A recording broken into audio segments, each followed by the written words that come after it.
Hello, Doc Mel and classmates, especially the group of Miss Mai, together with her other co-members, Neljan Michael Asenas, Diopelen Cristobal, Elsa May Robles, and with Miss Mayo Liwin Taclan. So this is my evaluation to your group with the social marketing program or design entitled hashtag Dengue Free Now, a digital movement for dengue prevention.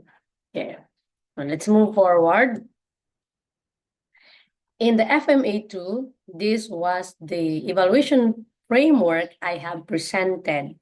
So as you can see, I have 7 evaluation areas that this design is, of course, is created after the project was implemented. But since our project, like us, we did together, we have presented a plan for a social mobilization program or social marketing activity. But then I'll try my best to evaluate the paper you have presented in relation to these evaluation areas. If you can meet the evaluation question and the criteria for each area. So let's move forward. Now, I have created or decided points per area. Now, for relevance, 15 points. Effectiveness, 15 points. Efficiency, 10 points. Impact, 15 points. Sustainability, 15 points. Inclusivity, 15 points. Scalability and replicability, 15 points. Total of 100 points. I hope you will have 100 points, but it depends upon my evaluation. Let's get it on. Now, for relevance, I will give you 15 points over 15. Means perfect. Why? Because the rationale, you presented the need for the social marketing program.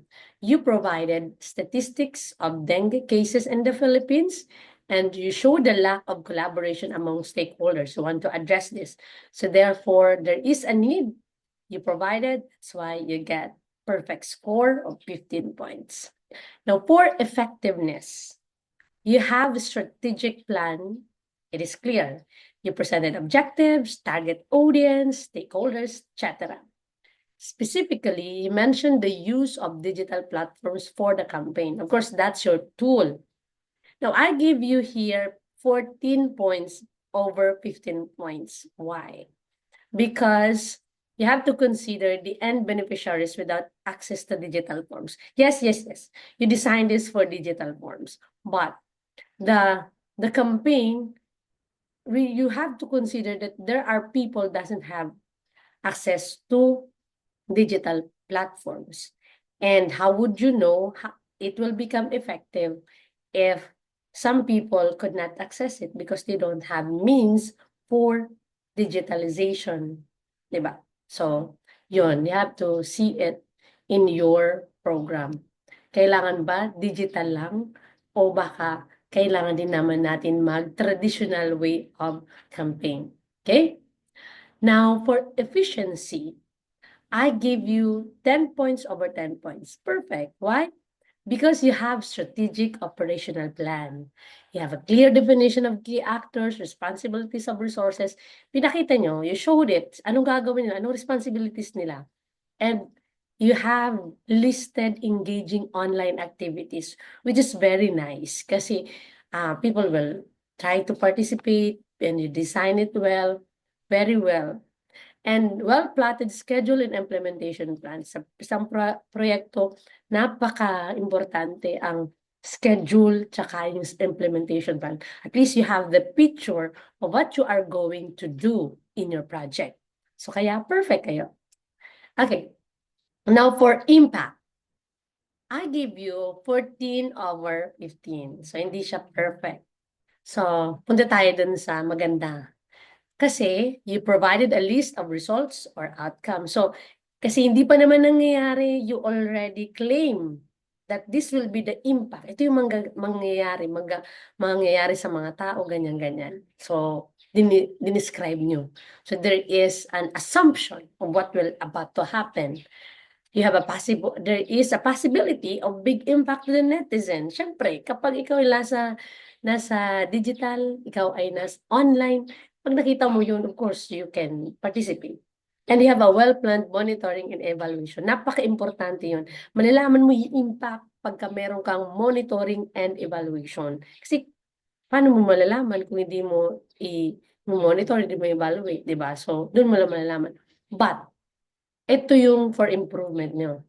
Include in the outcome monitoring the number of households adopt the practices promoted by your social marketing. So, ilang household? Kasi, in my experience working in an NGO, very important sa impact, meron kang numero. You have a number of people who practice or change habits or nagbago yung buhay nila. Ilan sila? Napaka-importante yun. So, dapat meron kang actual number of people who were able to change their lives because of your project. Okay? Next, for sustainability. Now, I give you 14 points over 15 points. The positive side, the key actors and stakeholders can continue the program. Yes, you included LGUs, DOH, and the people, the youth, etc.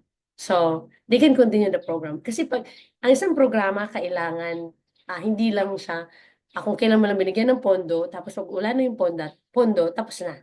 So, kailangan may sustainability siya. So, dapat ma-adapt yun ng mga tao na pinagbigyan nyo ng proyekto. Okay? The campaign is through digital platform. The continuity is massive. Of course, may sustainability to kasi you put it in the digital form. Nasa online siya. So, siya sharing, continuous, as long as nasa online siya, as long as naka-upload yung mga videos nyo, yung mga programs nyo, it will continue, di ba?